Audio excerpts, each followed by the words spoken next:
কুল হু আল্লাহু আহাদ, ফালাক এবং নাস, 3টে সূরার ব্যাপারে হাদিসে এসেছে যে আমরা সকাল সন্ধ্যায় ফজরের পরে এবং মাগরিবের পরে বা মাগরিবের পরে এই 2 বেলায় আমরা নামাজ শেষ করে এই 3বার পড়া, মাগরিবের পরে 3বার পড়া, এই ফজরের পরে আর মাগরিবের পরে পড়ে ফু দেওয়া, হাতে নবী করিম সাল্লাল্লাহু আলাইহি ওয়াসাল্লাম এভাবে এবং শোয়ার সময় করেছেন। 3টা সূরা পড়ে এবার ফু দিয়েছেন, ফু দিয়ে তিনি চেহারার সামনে শোয়ার সময় করেছেন।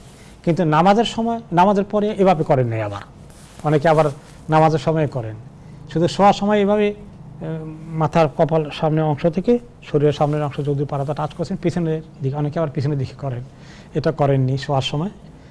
আর নামাজের পরে তিনি কখনো করেননি এরকম, শুধু পড়েছেন, 3বার পড়েছেন মাগরিবের পরে।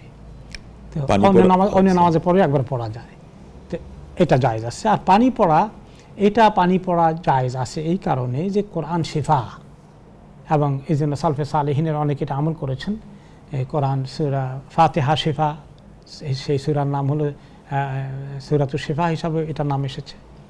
তো এই জন্য কোরআনকে পুরো কোরআনই শিফা, অনুনাজ্জিলু মিনাল কোরআনি মা হুয়া শিফাউ ওয়া রাহমাতুল লিল মুমিনিন।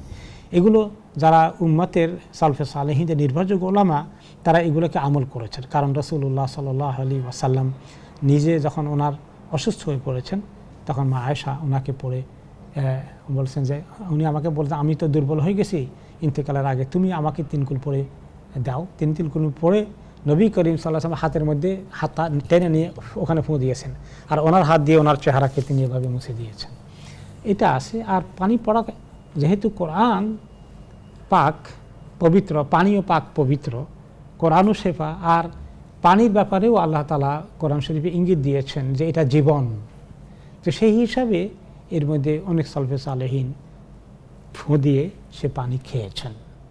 এটা মোটামুটি গ্রহণযোগ্য আমল হিসেবে উম্মতের উলামায়ে কেরামের কাছে স্বীকৃত হয়েছে। আল্লাহু আ'লাম।